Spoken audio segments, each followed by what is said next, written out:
Guys,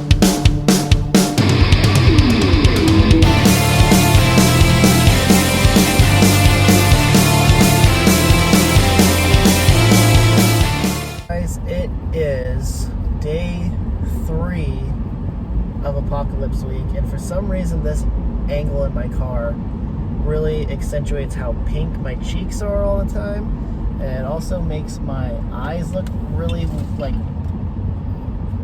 light. I don't know.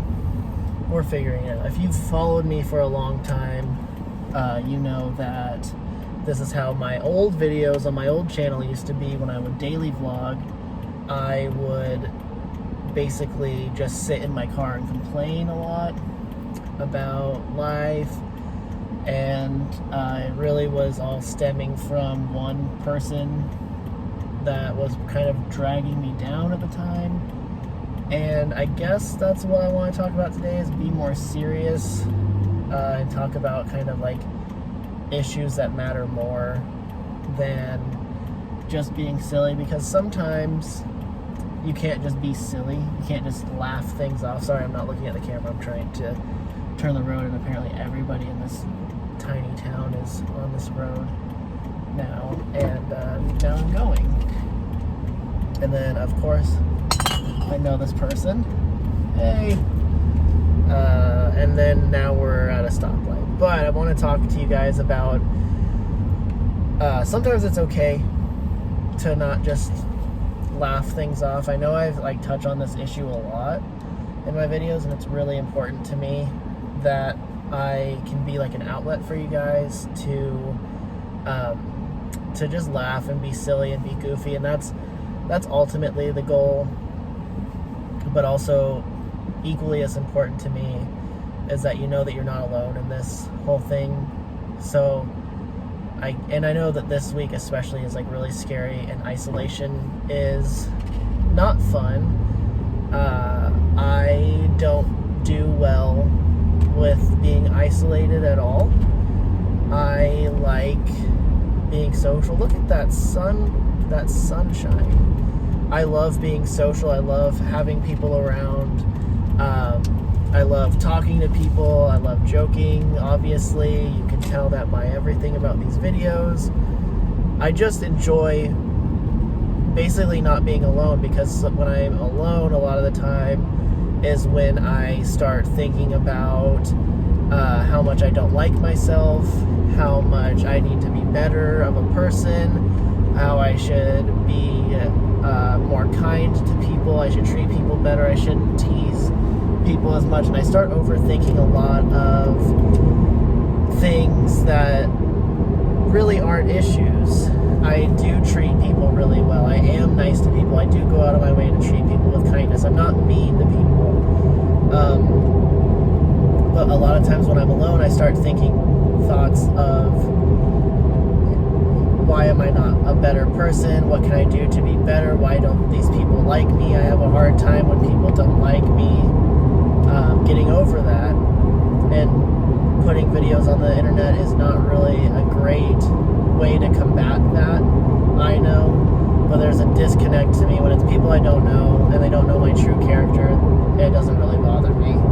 I'm not on the level of having a lot of hate anyway, but yeah, man, like, being depressed is crappy already, and for me, isolation is one of those things that really takes its toll on me. I'm gonna pass these cars. It really does. I really don't like just being alone, stuck in my thoughts. I've always said that my head's not a place I like to live in.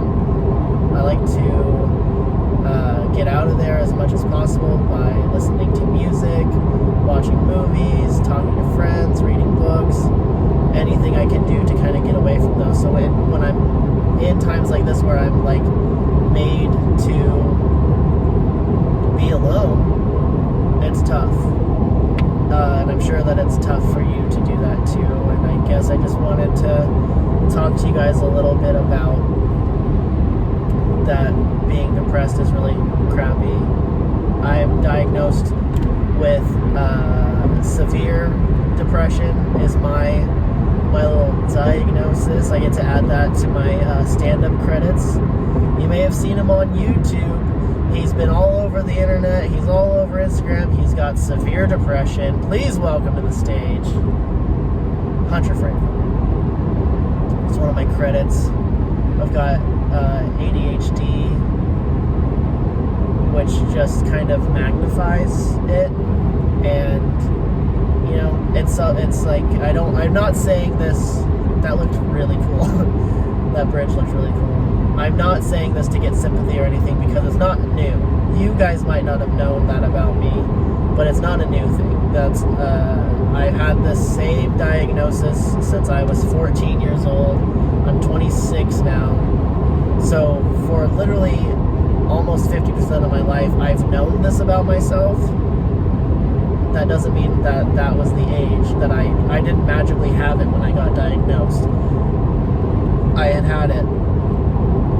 And I remember in kindergarten telling my mom that I think everybody wants to die sometimes at like 6 years old, thinking that that was just a normal way of thinking. And it's not normal in the sense of like you shouldn't be thinking that way, but it is normal in the sense of like you're not alone if you do feel that way. I think a lot of people feel like they want to die, or at least for me a lot of the time, it's not necessarily feeling like I want to die. It's more like I just really want to take a break and get through this part of my life. Like I feel I'll get so overwhelmed by things that I just feel like I can't handle them. And I really just wish that I could basically like take a nap or go on autopilot and just live out life for like, whoa, car just pulled out in front of me. I think I'm not looking at the camera.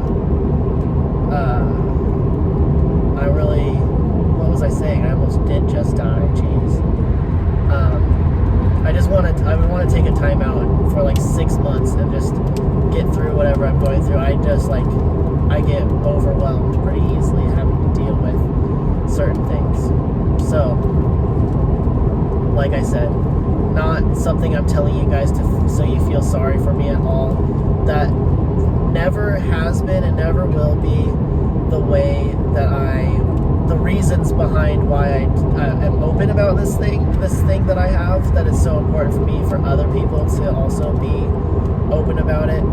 The reason that I think it's important to be open about it is so that you guys know that you're not alone in this. That you guys can, if you do look up to me, that's amazing, but somebody that you watch that you find funny, I'm going through the same thing as you. Just because I'm funny doesn't mean that I'm normal, that I'm fine.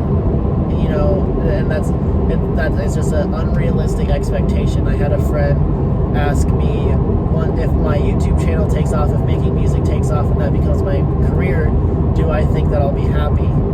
And I know that I will always struggle with this thing that's in me, this thing that lives in my brain that tells me that I'm not good enough. That's always going to be something that I have in the back of my head that I'm going to have to deal with every single day. Even if I feel better, if I feel worse, it's always going to be there. So my dreams and aspirations aren't the basis of my happiness, because if I tell myself that anything's going to make me happy, it's just going to let me down. If I tell myself that having a significant other is just going to make myself feel better and be better all the time, I'm just letting myself down ultimately. So I need to find happiness in those little victories, like I was telling you guys the other day. Find those little victories where I go, you know, I woke up today and I did my laundry. That's something I've been putting off for a long time. Or I woke up today and I made my bed, and that's something that I don't usually do, but it feels a lot better to go home to a made bed. Things like that are really just great things. And if you guys are going through stuff like this, feel free to reach out to me. I am by no means a trained professional in I'm not a psychiatrist or psychologist, therapist in any way, shape, or form, but I do have ears, and I'm here to listen to you guys, just like I know a lot of you are there for me, and that's something that's really helped me. So, that was the whole thing I wanted to get out here. Maybe I'll do more videos like this that are a little less silly. It's hard for me to completely turn the silly off, because I like it and it makes me feel better being funny. But anyway, I love you guys. If you ever need anything, don't hesitate to ask. And just be there for each other. Be there, be nice to everybody in the comments if there's any comments. But see you guys tomorrow for day 4, I think, of this whole craziness.